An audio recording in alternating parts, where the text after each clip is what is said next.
Alors, quelle est la situation ici? Bon, nous sommes là en début des petits soucis qu'il y a eu ce matin. Et de ce matin, nous sommes là. Alors, je voudrais bien que c'est aujourd'hui qu'on parle un peu, comme nous sommes un moment à bas, de la problématique des biens sans maître et des biens abandonnés, parce que c'est un... Je pense que la loi est claire là-dessus. L'ordonnance de 1984 abroge la loi sur les biens abandonnés. Mais il est que les ministres qui vous ont précédé utilisent l'article 12 pour se faire prévaloir des dispositions sur les biens sans maître. Et là aussi, je pense que c'est les conservateurs qui doivent nous dire comment ils appliquent cet article-là, l'article 12 de la loi. Sur un fonds où il y a un titre, et les propriétés reçues réparties. Hein? Prenons les berges, c'est ici. Dans quelles circonstances est-ce qu'on doit finalement le déclarer bien sans mettre le bien abandonné? Excellence, il y a plusieurs cas. Prenons le cas d'un bien qui appartenait à un étranger couvert par un certificat d'enregistrement d'une propriété foncière. La loi promulguée en 1973 demandait à pareil étranger de venir confirmer leurs droits afin de devenir concessionnaire ordinaire, donc d'avoir un droit réel sur ce bien. Mais nombreux qui sont partis ne sont pas venus d'abord à confirmer le droit et ils n'ont pas le titre. Là, c'est une question juridique qui se pose. Est-ce que le certificat d'une concession foncière est-il un titre par rapport à la loi qui veut que le titre de propriété ne soit consacré que par un certificat d'enregistrement? Voilà la question auquel nous devons répondre. Alors, pareil, bien très souvent, tombe dans ces cadres-là de biens sans maître. Parce que parfois, ceux qui les occupent, ils les occupent sans titre ni droit et ça devient un bien sans maître. Et c'est comme ça qu'on peut appliquer cette disposition-là lorsqu'on respecte les conditions pour agir. Alors, votre chiffre d'affaires mensuel, il est en moyenne? En moyenne, 20 millions. 20 millions. Pour les deux, et la DGRAD et la DGK ou pour la DGRAD seulement? Voilà. La DGK, c'est dans les 10 à 8 millions. Voilà. Donc vous n'avez plus de place pour Non, plus de place. placer ça.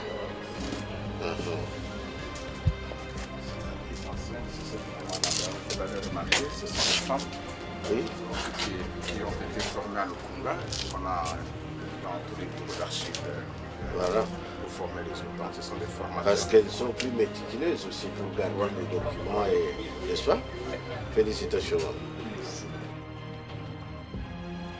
Donc le secrétariat ont comme point commun, c'est qu'on ne trouve pas de machines sur les tables. Vous travaillez comment? Vous faites vos rapports comment? Manuellement? Manuellement, mais on fait toujours. Il y a des courriers qui nous arrivent tantôt des jugements, des investitures. Les conservateurs envoient ici chez nous. Nous, on fait le synthèse et le rapport synthèse. Nous avons des oppositions aussi et nous avons aussi des plaintes. Chaque fois qu'on prépare un rapport, on envoie sur des bureaux. Après, on part saisir ailleurs. Mais nous n'avons pas de machine. Or, normalement, c'est dit que ça devrait être ça. Oui, c'est ça. Parce que dans le mot secrétariat, il y a d'abord le mot secret. Donc, si on amène les documents ailleurs, ça veut dire qu'on ne garde pas les secrets. Mais c'est pas, je ne vous fais pas le reproche, n'est-ce pas? Je constate pour que nous puissions nous battre tous ensemble pour justement que ces situations ne perdurent. Okay? Voilà. Merci beaucoup. Merci.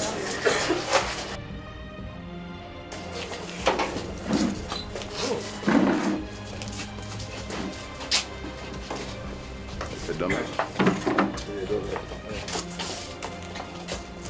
Il y a le mettre dans les sacs. Ce sont des dossiers C'est des dossiers. Voilà. Très bien.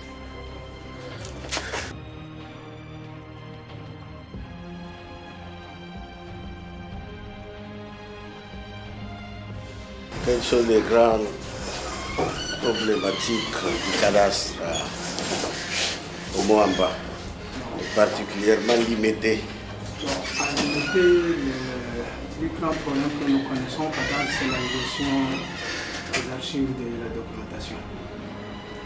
C'est dans une salle confinée avec les chefs d'eux-mêmes, avec les membres de son bureau.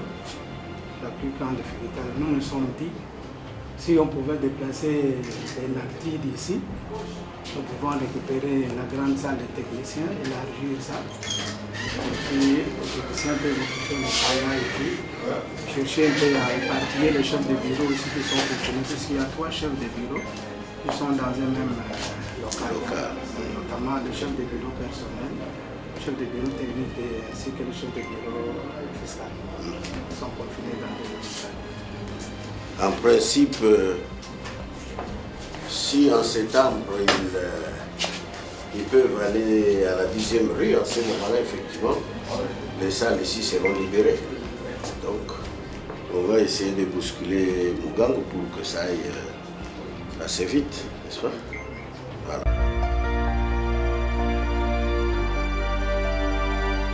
Reporter, c'est parti pour un nouveau numéro. Excellence, Monsieur le Ministre, bonjour. Bonjour. Nous sommes dans la circonscription foncière du Moamba, située à Limete, résidentielle 5e rue.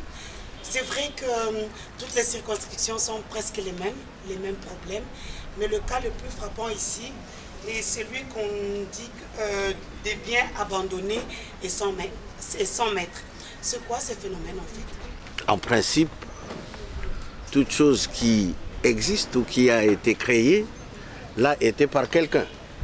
Donc, une maison ne peut pas se construire toute seule. Elle a bien été construite par quelqu'un.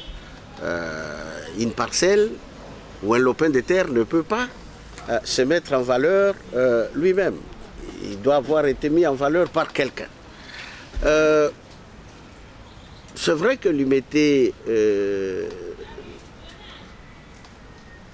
est la commune où nous rencontrons le plus par rapport à Kinshasa, c'est question assez délicate de biens abandonnés ou de biens sans maître.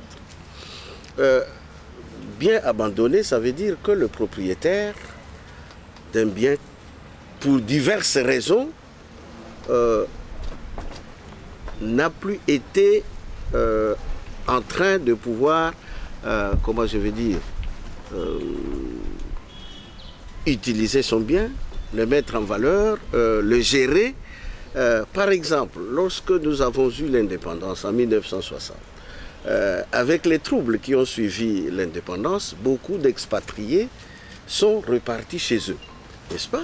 Et ces expatriés étaient propriétaires d'un certain nombre de biens. Ça peut être des maisons, ça peut être des ateliers, ça peut être même des usines, n'est-ce pas? Ceux qui sont partis définitivement et qui ne sont pas revenus et qui n'ont pas fait des procédures pour que, en leur absence, par exemple, que le bien soit géré par des mandataires à eux ou soit acquis onéreusement par de nouveaux propriétaires, eh bien, ces blancs ou ces expatriés qui sont partis en abandonnant leur patrimoine ici, patrimoine immobilier, ont constitué, si vous voulez, la première catégorie de ce qu'on a appelé les biens abandonnés. Par la suite, il y a eu évidemment toutes les rébellions que nous avons connues pendant les 5 premières années de l'indépendance. Et là aussi, pas seulement à Kinshasa, pas seulement à Limete, mais vous irez dans les provinces, vous allez trouver également des cas où on a par exemple des fermes agricoles, où on a des élevages, où on a également des usines qui ont été abandonnées, les propriétaires étant partis pour fuir les rébellions, pour fuir les guerres. La deuxième situation, c'est essentiellement les biens sans maître. Donc les biens abandonnés, et lorsqu'il n'y a pas eu de formalité pour qu'il y ait un repreneur, soit mandataire, soit gestionnaire, c'est un bien effectivement abandonné.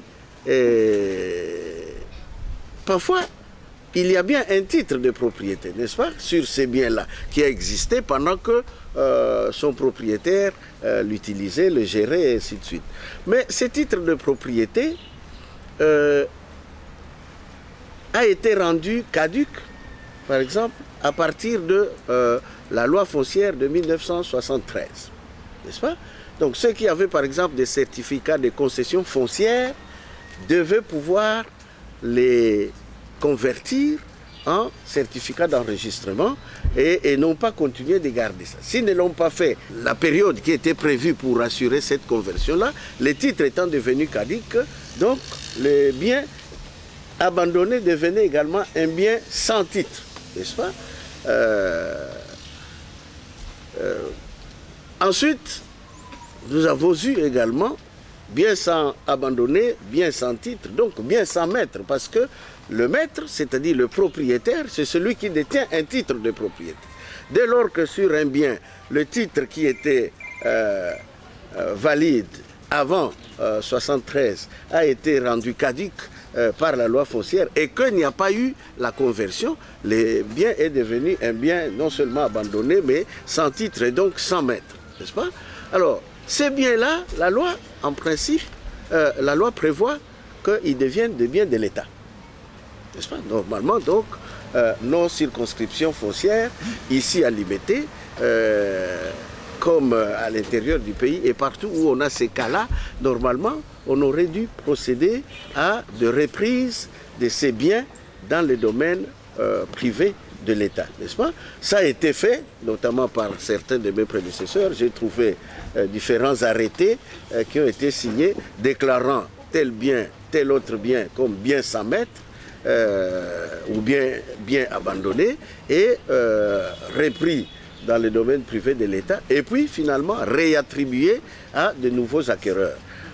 Ça pose beaucoup de problèmes parce que parfois le bien déclaré sans maître, on n'a pas respecté les délais, n'est-ce pas, légaux pour, déclarer le bien sans maître. Et ensuite, même lorsque vous l'avez déclaré ainsi, il faut attendre un certain délai pour voir s'il n'y a pas quelqu'un qui va se manifester et qui va pouvoir revendiquer les droits de propriété là-dessus. Très souvent, ce que nous avons fait, c'est que nous prenons l'arrêté déclarant le bien sans maître aujourd'hui et le lendemain, il y a une lettre d'attribution qui est faite et qui donc transfère, si vous voulez, le droit de jouissance ou le droit de propriété sur ces biens-là au nouvel acquéreur. Est-ce que c'était des transferts onéreux ou des transferts gratuits? Là également, c'est un autre problème qu'on devrait pouvoir éclaircir parce que ça a souvent été des attributions parfois fantaisistes. Vous ne pouvez pas vous imaginer, par exemple, qu'on donne une usine à une jeune fille mineure. Qu'est-ce qu'une fille de 16 ans peut faire pour devenir propriétaire et surtout utiliser et fructifier ou gérer une usine abandonnée. Donc, je pense qu'il y a eu également beaucoup d'abus qui ont été faits, y compris par nous en tant que ministres, puisqu'il nous revenait de prendre les arrêtés déclarant ces biens bien sans maître. Il nous revenait également la responsabilité de pouvoir le réattribuer. Et je pense qu'il y a eu beaucoup de cas, je peux dire, qui ont été faits avec beaucoup de légèreté et qui aujourd'hui constituent des problèmes de conflits fonciers et immobiliers, notamment dans cette circonscription des libertés. Alors ça fait que justement ces attributions qui ont été faites expliquent la question que l'on se pose souvent. dans le plan d'aménagement de la ville de Kinshasa, la partie limitée, Kingabwa, c'était la partie prévue pour les activités industrielles. Donc, il n'est pas prévu là-bas qu'on puisse faire de l'habitat. Or, malheureusement, depuis que, justement, il y a eu ces cas d'abandon, ces cas de reprise, ces cas de réattribution, ceux qui ont reçu en attribution ces différentes concessions, qui étaient des concessions industrielles, se sont amusés à pouvoir les morceler, vendre des parcelles et se mettre aussi à construire. Aujourd'hui, on n'a plus, dans la plupart de ces concessions, on n'a plus les installations originelles, n'est-ce pas, qui étaient les ateliers, qui étaient les usines. Aujourd'hui, c'est devenu des parcelles résidentielles, contrairement à la destination première de toute cette partie-là, qui était plutôt une partie pour les activités industrielles. Et donc aujourd'hui à Kinshasa, en dehors de la zone économique spéciale pilote qu'on vient d'implanter à Maluku, nous n'avons plus aujourd'hui à Kinshasa un site destiné à accueillir les investissements industriels. C'est malheureux, mais voilà la situation. On va commencer par les questions de nos téléspectateurs parce que déjà au début de ces magazines, on a dû montrer votre visite dans la circonscription foncière du Mont-en-Bas, je répète, qui est située 5e rue Limité résidentielle, Petit Boulevard. Voilà. Et donc, il y a quelqu'un ici qui veut savoir, parce que vous venez même de le dire, les gens sont en train d'assister à des constructions à Limité industrielle. Est-ce qu'un jour on va démolir ou comment ça va se passer avec le temps? Mais je pense que c'est ce que je viens d'expliquer. Le problème, c'est que nous avons, par différents mécanismes de reprise d'abord, dans les domaines privés de l'État, et puis de réattribution, donné de droits de jouissance sur ces concessions industrielles à des compatriotes, non pas à des sociétés, mais la plupart du temps, nous avons donné à des individus.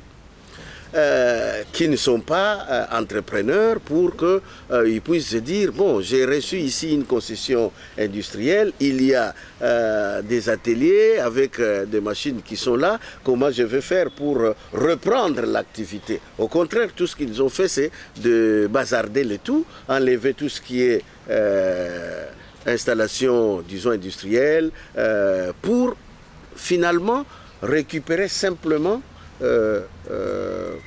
l'espace, n'est-ce pas, devenu vide. Et comme c'est des grandes concessions, beaucoup se sont amusés à pouvoir, peut-être, en appelant notre administration, venez chez moi, venez faire un morcellement, attribuer des numéros cadastraux, et à partir de ce moment-là, il se met à vendre, n'est-ce pas? Il vend, mais ceux à qui il vend, ce n'est pas pour qu'ils viennent à leur tour commencer à faire des activités industrielles. Non, ils achètent pour qu'ils puissent être résidents à Limité. Plus Limité résidentiel, comme on appelait ça. Maintenant, l'ex-Limité industriel est en train de devenir Limité résidentiel aussi, n'est-ce pas? Alors, qu'est-ce qu'il faut faire? D'abord, il faut se demander, comment ils y sont arrivés? C'est ce que je viens d'expliquer. Deuxièmement, et très souvent, nous avons, quand il y a des conflits, on voit, ils reçoivent par exemple des autorisations de bâtir. N'est-ce pas? Ils reçoivent des avis favorables du ministère de l'Urbanisme et Habitat. Donc, ce sont les gens qui possèdent des documents officiels, qui les autorisent à pouvoir construire des résidences ou des immeubles dans ces surfaces-là. En principe, nous n'aurions pas dû justement accorder ces avis favorables et accorder ces autorisations de bâtir lorsqu'il s'agit de construire une résidence alors que le site, au départ, et dans l'aménagement de la ville, c'est le site qui était prévu à recevoir les activités industrielles, n'est-ce pas? Donc depuis le petit boulevard sur la droite, quand nous allons vers la ville, vous dépassez jusqu'à l'avenue des Poids Lourds, et de l'autre côté également, c'était prévu pour les activités industrielles. On a encore quelques vestiges qui sont là. Je ne saurais pas dire aujourd'hui, est-ce que demain nous allons nous dire, bon, allez, il faut que les industries reviennent, encore faut-il qu'il y ait des investisseurs qui viennent et qui se disent, ok, nous allons de nouveau nous réimplanter à Limete. Mais je pense qu'aujourd'hui, le mieux, c'est de pouvoir diriger tous ces investisseurs-là qui veulent être à Kinshasa vers la zone économique spéciale de Maluku, pour effectivement éloigner aussi les activités industrielles, qui sont des activités risquées quelque part, n'est-ce pas, et souvent des activités polluantes par rapport à l'environnement, eh bien, les éloigner de l'habitat pour que effectivement on n'ait pas de problème, par exemple, problème de pollution environnementale à la suite des activités industrielles. Donc, je ne saurais pas dire aujourd'hui, non, nous allons démolir, nous allons faire ceci. Je pense que c'est une question qui doit être étudiée et examinée de façon transversale. Madame Peggy Vela veut savoir que pensez-vous de la surproposition des titres sur un même fonds et quel en est le remède? Le remède, c'est qu'il ne faut pas qu'il y en ait encore, n'est-ce pas? Normalement, lorsque un lopin de terre a été attribué à quelqu'un par l'administration des affaires foncières, il signe un contrat avec notre administration. À partir de ce moment-là, ce lopin de terre ne peut plus faire l'objet d'une autre distribution, n'est-ce pas? Il y a les droits qui sont représentés par le contrat que le premier venant signe avec notre administration, qu'il faut protéger, qu'il faut sécuriser. Donc, chaque fois qu'il y a superposition de titres, on donne on reconnaît le droit au premier occupant, n'est-ce pas? Il faut annuler le titre de propriété qui se superpose sur le premier. Mais je pense que le vrai problème, c'est parce que nos concitoyens s'adressent à plusieurs sources, n'est-ce pas, pour avoir la terre. Pas toujours et uniquement à l'administration des affaires foncières, alors que c'est cela qui devrait être le cas. Donc chaque fois qu'on s'adresse à d'autres que l'administration, eh bien, souvent on arrive à ce que tel dit oui, vous pouvez prendre cet espace-là, je vous donne un titre. Encore que souvent, ce n'est pas des titres de propriété reconnus, n'est-ce pas? Tous les documents qui viennent en dehors de l'administration des affaires foncières ne sont pas des titres légalement reconnus.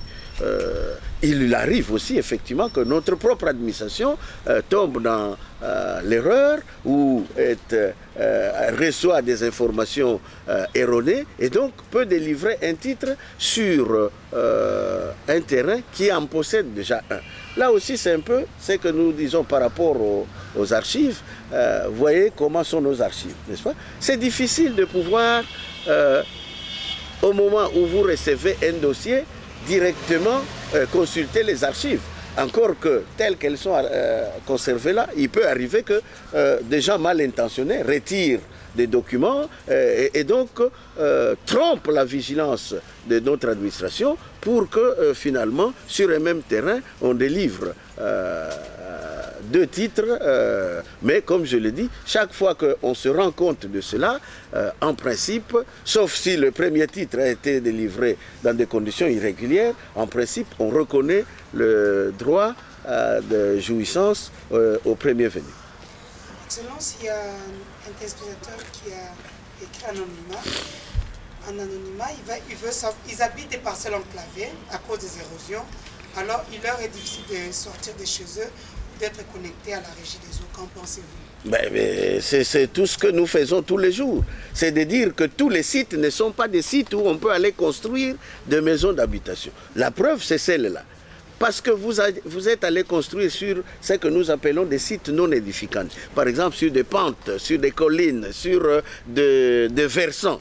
N'est-ce pas? C'est normal que quand vous construisez, vous coupez toute l'herbe qu'il y avait là, vous déracinez les arbres parce que vous voulez avoir votre parcelle à vous, mais c'est-à-dire que vous dénudez le sol et à partir de ce moment-là, les eaux de ruissellement, par exemple, quand il pleut, eh bien, elles passent en toute vitesse, elles créent les érosions et c'est normal que après 2 ans, 3 ans, là où était le passage, eh bien, Madame la pluie est passée par là, elle a créé une rigole et vous commencez à mettre des branches d'arbres pour partir de chez vous et aller sortir, ça ne doit pas se faire. Donc, ce n'est pas ce que j'en pense. Ce que je dis, c'est qu'il faut s'adresser à l'administration des affaires foncières pour savoir quels sont les sites qui sont prévus, qui sont lotis et qui sont prévus pour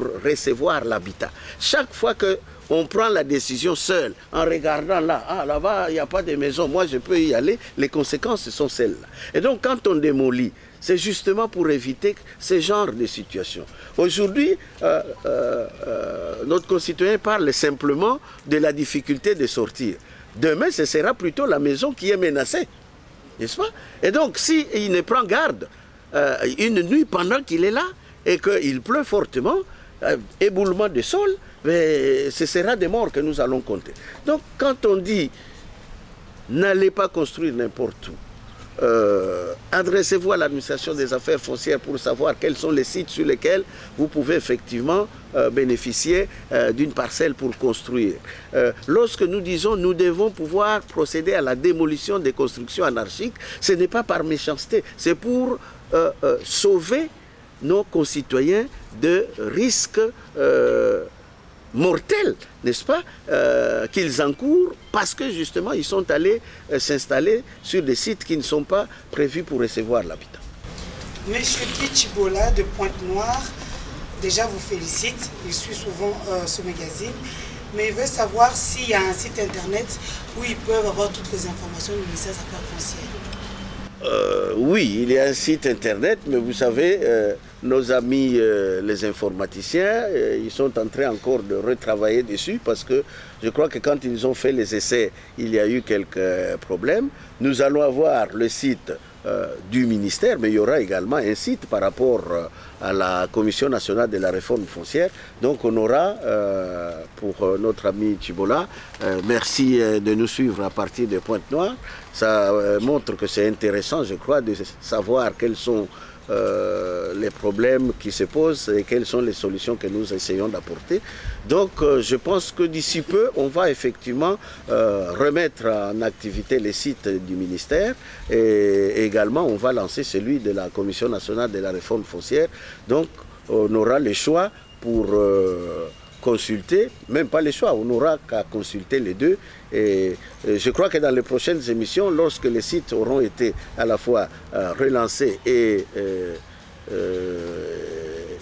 lancés en ce qui concerne la CONAREF, comme pour les adresses de nos circonscriptions foncières, on mettra également en bande défilante au bas de l'écran les adresses, les sites internet du ministère et de la Commission nationale de la réforme foncière. C'est en cours. On va terminer sur une bonne note. Il y a un téléspectateur qui veut savoir parce qu'il est d'une famille pauvre, est-ce que prochainement, est-ce qu'on peut payer le certificat d'enregistrement par tranche? Je vais répéter que jusqu'aujourd'hui, il n'y a pas un coût du certificat qui a été fixé par qui que ce soit. Lui, on lui a demandé $800. Ce sont les frais administratifs et techniques qui figurent dans l'arrêté interministériel Affaires foncières, finances, qui doivent être payés pour la délivrance de n'importe quel titre, que ce soit les certificats, que ce soit les contrats d'occupation, les contrats de location, le contrat d'amphithéose et donc les certificats. Il n'y a pas aujourd'hui un texte de loi ou réglementaire qui donne un coût pour le titre de propriété lui-même. Par contre, il y a des frais techniques et administratifs qui sont fixés pour permettre à l'administration de pouvoir faire les travaux nécessaires et préalables à la délivrance des titres. Maintenant, je dis, c'est anormal aussi qu'il n'y ait pas un coût qui soit fixé par rapport à la valeur du titre lui-même. N'est-ce pas? Les passeports n'est pas gratuit. N'est-ce pas? Les permis de conduire n'est pas gratuit. Les diplômes d'État ou le diplôme de l'université, ce n'est pas gratuit. Alors pourquoi est-ce que ce serait le titre de propriété de ce qu'on a dans le patrimoine, de ce qu'on a de plus valeureux dans le patrimoine qui doit être gratuit? Donc, dans le cadre de la réforme, et surtout que nous allons vers l'émission des titres qui soient des titres de propriété sécurisés. Sécurisés à double titre. D'abord par rapport aux informations, n'est-ce pas? De telle sorte que nous ne soyons plus aujourd'hui trompés parce que quelqu'un serait à mesure d'aller altérer les informations qui sont dans le fichier central. Quand nous allons informatiser notre administration, nous allons créer une banque de données, nous allons créer un fichier central et toutes ces archives que nous voyons chaque fois, les informations qui sont là seront saisies et emmagasinées dans la mémoire de l'ordinateur avec des codes précis pour y accéder de manière à ce que on évite justement la falsification des informations. Donc la première modalité de la sécurisation des titres va être justement la sécurisation des informations. La deuxième, ce sera la sécurisation du titre lui-même, n'est-ce pas? C'est-à-dire le certificat. Nous allons y mettre à la fois de données biométriques, nous allons y mettre des codes à bulles, comme on les appelle, de telle sorte que justement lui-même aussi, le certificat devienne infalsifiable. Alors, ça a un coût, tout ça, n'est-ce pas? On ne peut pas penser qu'on va informatiser l'administration foncière, on va, en ce qui concerne les cadastres, numériser les cadastres, on va avoir des fichiers, un fichier central qu'on peut consulter par simple touche, n'est-ce pas, sur votre ordinateur, plutôt qu'aujourd'hui d'aller dans ces salles et ces locaux assez lugubres dans lesquels sont nos archives. Et à partir de ce moment-là, nous allons proposer effectivement au Conseil des ministres, au gouvernement, qu'on ait un coût qui est fixé pour au-delà de frais administratifs et techniques, qu'il y ait un coût pour le titre sécurisé, n'est-ce pas? Nous sommes en train de faire des simulations là-dessus pour voir à quel niveau il peut être fixé, mais on peut être sûr que demain, après-demain, je répondrai à la question de nos téléspectateurs, combien coûte le certificat d'enregistrement. Aujourd'hui, je dis non, ce sont les frais qui permettent de faire les travaux pour la délivrance du certificat qu'il faut payer. Mais demain, en sus de ces frais, il y aura un coût pour valoriser les titres sécurisés qui va être délivré. Excellence, chaque chose a un début et une fin. C'est la fin de la visite des circonscriptions foncières de la ville de Kinshasa. Espérons aller en province cette fois-ci. Et moi, l'équipe de la RTNC et toute l'administration foncière, tenons à vous remercier pour ce temps que vous accordez aux Congolais d'ici et d'ailleurs pour leur informer sur la réforme foncière. On se dit au revoir, on se retrouve la même chaîne, la même heure et à bientôt.